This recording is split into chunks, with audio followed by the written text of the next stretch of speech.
വർഷയ്ക്ക് ഏറ്റവും ചേരുന്ന സാരിയായിരുന്നു. പ്രധാന ചടങ്ങുകൾക്ക് മാത്രം ധരിക്കാൻ അവൾ പ്രത്യേകം കരുതി വെച്ചിരുന്ന സാരി.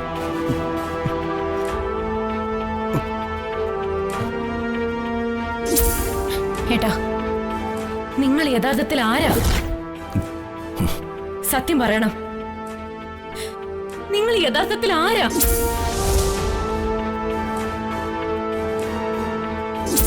എനിക്ക് നിങ്ങളുടെ കൂടെ ജീവിച്ച് മതിയായി. അടുത്ത് വരരുതെന്നാ പറഞ്ഞത്. ഞാൻ ചാടും. പറയുന്നൊന്ന് കേക്ക്.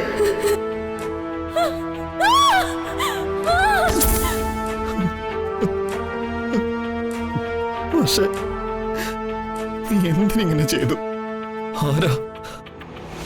ആരാ നിന്നെ തെറ്റിദ്ധരിപ്പിച്ചത്? എന്തിനാ എന്നെ ഒറ്റപ്പെടുത്തിയത്?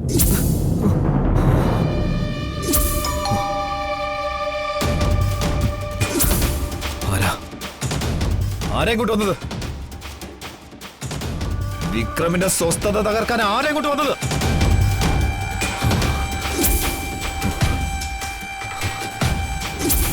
അവര് വീണ്ടും വന്നോ? വർഷ എണ്ണി നടത്തി മാറ്റാൻ അവര് വീണ്ടും വന്നോ? ആരാണെങ്കിലും ഇവിടെ കയറി വാ.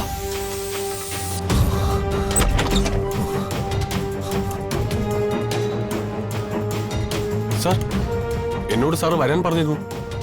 ആരാ നിന്നോട് ഇങ്ങോട്ട് വരാൻ പറഞ്ഞത്? വർഷയാണോ? വർഷയോ? സാറിന് എന്നെ മനസ്സിലായില്ലേ? ഞാൻ സാറിന്റെ PA ആണ്. നമ്മൾ ഒരുമിച്ചല്ലേ റിസോർട്ടിൽ നിന്ന് ഇങ്ങോട്ട് വന്നത്? ഓ, ഞാൻ കരുതി നിരഞ്ജനാണെന്ന്. ഉടനെ സാറിനെ ഒന്ന് കാണണമെന്ന് ഫോൺ ചെയ്ത് പറഞ്ഞിരുന്നില്ലേ? ആ, പറഞ്ഞിരുന്നു. ഞാനതങ്ങ് വിട്ടുപോയി. പെട്ടെന്ന് വർഷ അടുത്തില്ലാതായപ്പോ ആകെ ഒരു കൺഫ്യൂഷൻ. കണ്ണിലെന്തോ ഇരുട്ട് കയറിയതുപോലെ. അല്ലാതെ ഓർമ്മക്കുറവൊന്നുമല്ല. അത്യാവശ്യമായി കാണേണ്ട കാര്യമുണ്ടെന്ന് പറഞ്ഞു.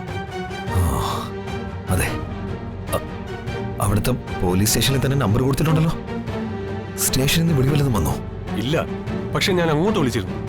അന്വേഷണം നല്ല രീതിയിൽ നടക്കുന്നുണ്ടെന്നാ പറഞ്ഞത്. എന്നാ വർഷയെ കണ്ടെത്താനുള്ള പോലീസ് അന്വേഷണം മരവിപ്പിക്കണം. അതിന് എത്ര പണം വേണേലും ചെലവാക്കിക്കോ. അത് പറയാനാ തന്നെ വിളിപ്പിച്ചത്. സാർ, അന്വേഷണം ഊർജിതപ്പെടുത്തണമെന്ന് പറഞ്ഞ് കാണേണ്ടവരെയൊക്കെ കാണേണ്ട രീതിയിൽ കണ്ട് ഏർപ്പാടാക്കിയിട്ടല്ലേ നമ്മൾ തിരിച്ചു വന്നത്. അത് സാറ് തന്നെ അന്വേഷണം മരവിപ്പിക്കണമെന്നൊക്കെ പറഞ്ഞാല് അത് പിന്നെ എന്ത് ത്യാഗം സഹിച്ചും വർഷം ഞാൻ തന്നെ കണ്ടുപിടിച്ചോളാം.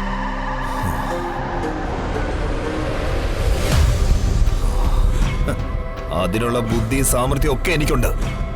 പോലീസിന്റെ ഒരു സഹായം വേണ്ട, മനസ്സിലായോ? PAക്ക് കൂടുതൽ സംശയങ്ങളൊന്നും വേണ്ട. പറയുന്നതങ്ങ് അനുസരിച്ചാ മതി. ഇനി വർഷയുടെ കേസ് അന്വേഷണം സംബന്ധിച്ച് പോലീസിന്റെ ഫോൺ വിളിയും പ്രശ്നവും ഒന്നും ഉണ്ടായി പോകരുത്. ഇല്ല സാർ. ഓക്കെയോ?